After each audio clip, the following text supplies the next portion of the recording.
Hello guys, welcome back to the channel. In today's video, I'm going to show you how we can repost Instagram story. Okay, let's get into it. Here I have opened my Instagram application, and if we want to repost Instagram story from someone else, we have to be tagged or mentioned in someone else's Instagram story.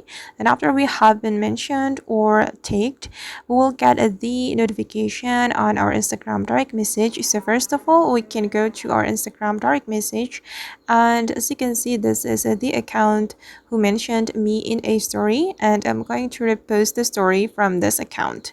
If we want to repost the story, we can simply tap on add to your story.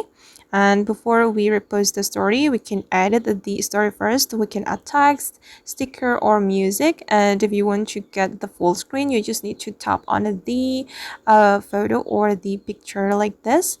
And once you're ready to repost the story, you can click on your story, and then the story will be reposted on your Instagram account. And I'm going to check it, guys. I'm going to check it on my story, and now the story is being uploaded. Okay, now it's done, and this is the result.